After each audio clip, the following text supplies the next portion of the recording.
ಬೆಳವಣಿಗೆ ಅಂದಾಗ ಅಂತಾರಾಷ್ಟ್ರೀಯ ರಾಜಕೀಯ ವ್ಯವಸ್ಥೆ ಬೆಳವಣಿಗೆ. ಒಂದು ರಾಜಕೀಯ ವ್ಯವಸ್ಥೆಗಳು ಅಂತಾರಾಷ್ಟ್ರೀಯ ರಾಜಕೀಯ ಇವು ನಾವು ಒಂದು ರಾಷ್ಟ್ರದ ರಾಜಕೀಯ ವ್ಯವಸ್ಥೆ ನೋಡ್ತೀವಿ. ಅಂದ್ರೆ ಒಂದು ಕೇಂದ್ರೀಕೃತ ಅಧಿಕಾರ ವ್ಯವಸ್ಥೆ ನೋಡ್ತೀವಿ. ಒಂದು ಕೇಂದ್ರೀಕೃತ ಅಧಿಕಾರ ವ್ಯವಸ್ಥೆ ಅದು ರಾಜಕೀಯ ವ್ಯವಸ್ಥೆ ಇರುತ್ತೆ. ಈ ನಮ್ಮ ದೇಶದಾಗ ಸಂವಿಧಾನಬದ್ಧವಾಗಿ ಒಂದು ರಾಜಕೀಯ ವ್ಯವಸ್ಥೆ ಅಸ್ತಿತ್ವ ಬರ್ತದೆ. ಹಾಗೆ ಅಂತಾರಾಷ್ಟ್ರೀಯ ರಾಜಕೀಯ ವ್ಯವಸ್ಥೆ ಅನ್ನುವಂಥದ್ದನ್ನ ಒಂದು ಪರಿಕಲ್ಪನೆ ಬರ್ತದೆ. ಹಾಗಾದ್ರೆ ಅಂತಾರಾಷ್ಟ್ರೀಯ ರಾಜಕೀಯ ವ್ಯವಸ್ಥೆ ಯಾಕೆ ಬರ್ತೈತಿ? ಯಾಕೆ ಬರ್ತೈತಿ ಅಂದ್ರೆ ಯಾವಾಗ ನೆರೆಹೊರ ರಾಷ್ಟ್ರಗಳ ಯುದ್ಧ ಮಾಡ್ತಿರ್ತಾವ, ಸಂಘರ್ಷಕ್ಕೆ ಒಳಗಾಗ್ತಿರ್ತಾವ.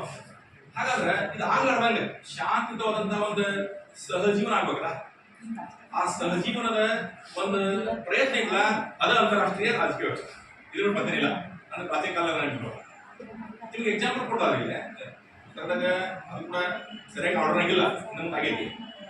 ಇಲ್ಲಿ ನಿಮ್ಗೆ ಗ್ರೀಕ್ ನಗರ ರಾಜ್ಯಗಳಿದ್ದಾವೆ, ಪ್ರಾಚೀನ ಗ್ರೀಕ್ ನಗರ ರಾಜ್ಯಗಳು. ನೀವೆಲ್ಲ ಈಗಲೇ ತಿಳ್ಕೊಂಡ ಪ್ರಕಾರ ಅವು ಯಾವಾಗಲೂ ತಿಳ್ಕೊಂಡಿದ್ವಿ. ಅಂತಾರಾಷ್ಟ್ರೀಯ ಅಧಿಕಾರ ಅಂದ್ರೆ ಬಹಳ ಬೇರೆ ಬೇರೆ ರಾಷ್ಟ್ರ ಹಂಗಲ್ಲ, ಒಂದೊಂದು ನಗರ ರಾಜ್ಯ ಆಗಿರ್ತದೆ. ನಗರ ಒಂದು ರಾಷ್ಟ್ರ ಆಗಿತ್ತು.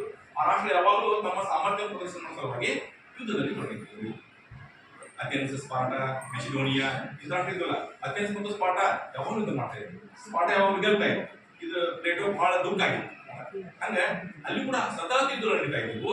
ಈ ಯುದ್ಧವನ್ನ ತಡೆಗಟ್ಟುವ ಸಲುವಾಗಿ, ಶಾಂತಿಯುತ ಸಂಬಂಧವನ್ನು ಏರ್ಪಡಿಸುವ ಸಲುವಾಗಿ ಅವಾಗ ಒಂದು ಸಂಘಟನೆ ಸಂಘಟನೆ ಅಂದ್ರೆ ರಾಜ್ಯಗಳು ಒಂದು ಒಪ್ಪಂದ.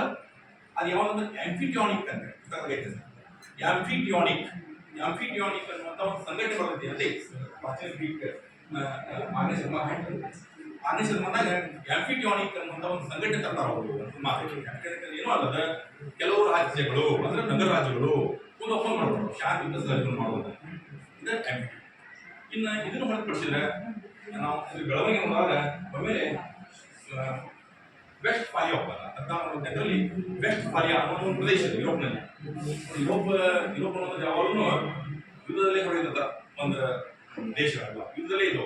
ಅದಕ್ಕೆ ಯುರೋಪಿನ ಇತಿಹಾಸ ಅಂತಂದ್ರೆ ಸಾಮ್ರಾಜ್ಯವನ್ನು ಕಟ್ಟುವುದು, ಸಾಮ್ರಾಜ್ಯ ನಾಶ ಮಾಡುವುದು ಅಂತ ಹೇಳ. ಹಾಗಾಗಿ ಯುದ್ಧವನ್ನು ಕಟ್ಟುವುದು, ಶಾಂತಿ ಮಾಡಿಸಲುವಾಗಿ ವೆಸ್ಟ್ ಫಾಲಿಯಾ ಒಪ್ಪಂದ. ಈ ಒಪ್ಪಂದಗಳೆಲ್ಲ ಎದಕ್ಕಾಗಿ ಅಂತಂದ್ರೆ ಆದಷ್ಟು ಯುದ್ಧವನ್ನು ತಡೆಗಟ್ಟುವುದು ಉದ್ದೇಶ. ಇನ್ನು ಇದನ್ನು ಚೂಟಿ ಒಪ್ಪಂದ ಆಗ್ತದೆ 1783ರಲ್ಲಿ. ಇದು ಬಹಳ ಇಂಪಾರ್ಟೆಂಟ್ ಅಂದ್ರೆ congress Vienna congress of Vienna ಅಂತ ಆಸ್ಟ್ರಿಯಾ ದೇಶದ ರಾಜಧಾನಿ. ವಿಯೆನ್ನಾ ಆಸ್ಟ್ರಿಯಾ ದೇಶದ ರಾಜಧಾನಿ. ಇಲ್ಲಿ 1814 ನಡೆದಿದೆ. ಸೀರೀಸ್ ಆಫ್ ಮೀಟಿಂಗ್ಸ್ ನಡೀತಾವ. ಸೀರೀಸ್ ಆಫ್ ಮೀಟಿಂಗ್ಸ್ ನಡೀತಾವ ಯುರೋಪ್ನಲ್ಲಿ. ಅಂದ್ರೆ ಆ ರಾಜ್ಯಗಳು ಅನಾವಶ್ಯಕವಾಗಿ ಯುದ್ಧ ಮಾಡಬಾರ್ದು. ತಿಳ್ಕೊಂಡಿರ್ತೀವಿ ಯಾವುದೇ ಸಮಸ್ಯೆಗಳಿದ್ರೆ ಅದನ್ನು ಶಾಂತಿಯುತ ಮಾತುಕತೆ ಮೂಲಕ ಬಗೆಹರಿಸಿಕೊಳ್ಳೋದು ಅಂತ ಪ್ರಯತ್ನ ಮಾಡ್ತಾರೆ. ವಿಯೆನ್ನಾ ಕಾಂಗ್ರೆಸ್ ಅಂತ ಕಾಂಗ್ರೆಸ್ ಆಫ್ ವಿಯೆನ್ನಾ. ಕಾಂಗ್ರೆಸ್ ಸಭೆಯ ಸಮ್ಮೇಳನ ಅಂತ ಅರ್ಥ ಆಗುತ್ತೆ. ಕಾಂಗ್ರೆಸ್ ಅಂದ್ರೆ ಸಭೆ ಸಮ್ಮೇಳನ ಅಂತ ಅರ್ಥ ಆಗುತ್ತೆ. ಹಾಗಾಗಿ ವಿಯೆನ್ನಾ ಅನ್ನುವಂಥ ನಗರದಲ್ಲಿ ಆ ಸಮ್ಮೇಳನ ಇರುತ್ತೆ. ಹಾಗಾಗಿ ವಿಯೆನ್ನಾ ಕಾಂಗ್ರೆಸ್ ಆಗ್ತದೆ. ಇದು ಬಿಟ್ಟರೆ ಹೇಗ್ ಸಮ್ಮೇಳನ 7ರಲ್ಲಿ ನೆದರ್ಲ್ಯಾಂಡ್ಸ್ ಹೇಗ್ನಲ್ಲಿ ಸಮ್ಮೇಳನ ಇರುತ್ತೆ.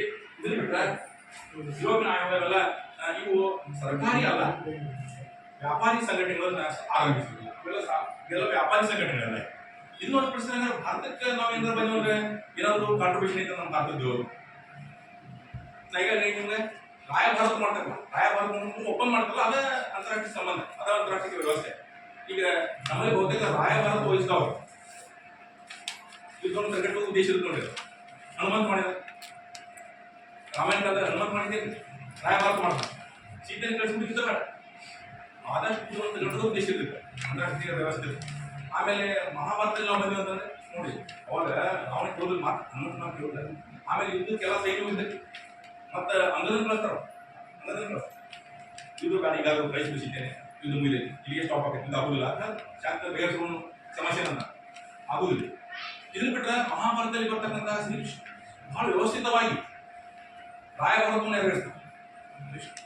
ಯುದ್ಧದ ತಡೆಗಟ್ಟುವುದೇ ಅದರ ಉದ್ದೇಶ ಇರುತ್ತೆ. ಯುದ್ಧ ತಡೆಗಟ್ಟೋದು ಉದ್ದೇಶ. ಅವ್ರು ರಾಜ್ಯ ಕೊಟ್ಬಿಟ್ರೆ ಅವರು ಆರಾಮಿರ್ತಾರೆ, ನೀವು ಆರಾಮಿರಿ, ಇಲ್ಲ ಇದಾಗ್ತದೆ, ಕುರುಕ್ಷೇತ್ರ ಆಗಿರ್ತದೆ. ಸೊ ಯಾವಾಗಲೂ ಅಂತಾರಾಷ್ಟ್ರೀಯ ಸಂಬಂಧಗಳಲ್ಲಿ ಪ್ರಯತ್ನಕ್ಕೆ ಆಗಿರ್ತದೆ ಅಂದ್ರೆ ಯುದ್ಧವನ್ನು ತಡೆಗಟ್ಟುವ ಉದ್ದೇಶ ಇರುತ್ತೆ. ಇದನ್ನು ಬಿಟ್ಟರೆ ನೆಕ್ಸ್ಟ್ ಇವೆಲ್ಲ ವೈಯಕ್ತಿಕ ಸಂಘಟನೆಗಳವ್ರಿ, ವೈಯಕ್ತಿಕ ಅಂದ್ರೆ ವ್ಯಾಪಾರಿ ಸಂಘಟನೆಗಳವ. ಇನ್ನು ನೆಕ್ಸ್ಟ್ ಬರೋದು 1920 ಲೀಗ್ ಆಫ್ ನೇಷನ್ಸ್. ಅದು ಕೂಡ 1914ರಿಂದ 1919ರವರೆಗೆ ಮೊದಲೇ ಮಹಾಯುದ್ಧ ನಡೀತೈತಿ. 1919ರಲ್ಲಿ ಮಹಾಯುದ್ಧ ಮುಗಿದೈತಿ. ಅದಕ್ಕೆ ವುಡ್ರೋ ವಿಲ್ಸನ್, ಅಮೆರಿಕಾದ ಅಂದಿನ ರಾಷ್ಟ್ರಪತಿ ಅಧ್ಯಕ್ಷರು ವುಡ್ರೋ ವಿಲ್ಸನ್ ಒಂದು ಶಾಂತಿ ಒಪ್ಪಂದವನ್ನು ಏರ್ಪಡಿಸ್ತಾರೆ. ಒಂದು 20 ಅಂಶಗಳನ್ನ ಮಾಡ್ತಾರೆ. ಅದನ್ನ ವರ್ಸೇಲ್ಸ್ ಒಪ್ಪಂದ ಅಥವಾ ಪ್ಯಾರಿಸ್ ಶಾಂತಿ ಒಪ್ಪಂದ ಅಂತ ಕರೀತಾರೆ. ಆ ಶಾಂತಿ ಒಪ್ಪಂದ ಮೂಲಕ ಮೊದಲನೇ ಮಹಾಯುದ್ಧ ಮುಗಿತೈತಿ. ಆ ಯುದ್ಧದ ಶಾಂತಿ ಒಪ್ಪಂದ ಪ್ರಕಾರ 20ನೇ ವರ್ಷದ ಪ್ರಕಾರ ಒಂದು ಅಂತಾರಾಷ್ಟ್ರೀಯ ಸಂಘಟನೆ ಸ್ಥಾಪಿಸೋದು.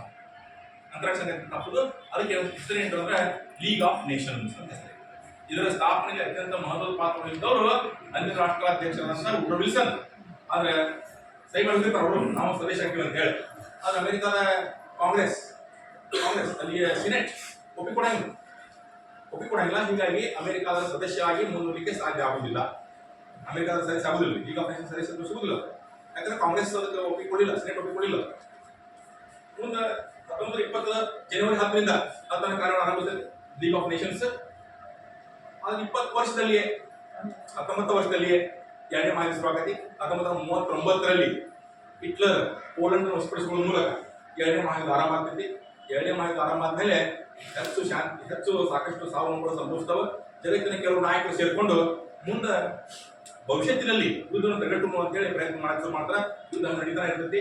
ಯುದ್ಧ ನಡೀತಾ ಇದ್ದ ಕೆಲವು ನಾಯಕರು ಸೇರ್ತಾರೆ. ಅದರಲ್ಲಿ ವಿಶೇಷವಾಗಿ ಅಂದಿನ ಇಂಗ್ಲೆಂಡಿನ ಪ್ರಧಾನಮಂತ್ರಿ ಚರ್ಚಿಲ್, ರಷ್ಯಾದ ಸ್ಟಾಲಿನ್, ಹಾಗೇನೆ ಇಂಗ್ಲೆಂಡಿನ ಚರ್ಚಿಲ್, ಅಮೆರಿಕದ ಫ್ರೆಡ್ರಿಕ್ ರೂಸ್ವೆಲ್ಟ್, ಎಫ್ ರೂಸ್ವೆಲ್ಟ್, ಈ 3 ಜನ ಬಹಳ ಪ್ರಮುಖ ಪಾತ್ರ ವಹಿಸಿ 1945 ಅಕ್ಟೋಬರ್ 24ರಂದು ವಿಶ್ವಸಂಸ್ಥೆ ಅನ್ನುವಂಥ ಒಂದು ಸಂಘಟನೆಯನ್ನ ತರ್ತಾರೆ. ಇದೆಲ್ಲ ಹಿಂದೆ ಸಾಕಷ್ಟು ರಚನೆ ಬಗ್ಗೆ ಸಾಕಷ್ಟು ಸಮ್ಮೇಳನ ನಡೀತಾವ. ಸಾಕಷ್ಟು ಆ ಸಮ್ಮೇಳನದ ಮೂಲಕ ಕೊನೆಗೆ ಅಂತಿಮವಾಗಿ UNO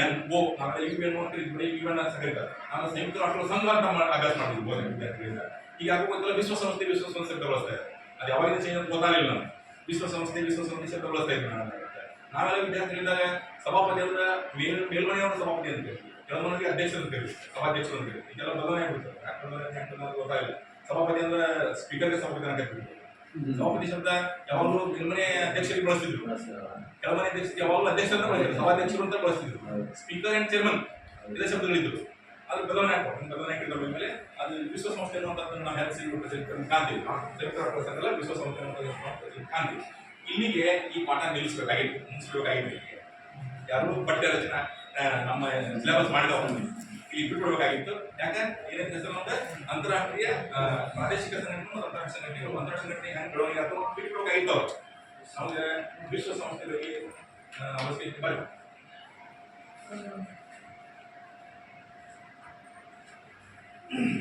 ಅದು ಯಾಕೆ ಮಂಗಳಮೂರ್ತಿ ಅನ್ನೋರು ಅವ್ರ ಜೊತೆ ಚರ್ಚೆ ಮಾಡಿದ್ರು. ಇಲ್ಲಿ ಬಿಟ್ಬಿಡ್ಬೇಕಾಗಿತ್ತು. ಯಾಕೆ ನಮ್ಮ ಇಷ್ಟೆಲ್ಲ ಬರೀ ಮಾಡಿದ್ರು.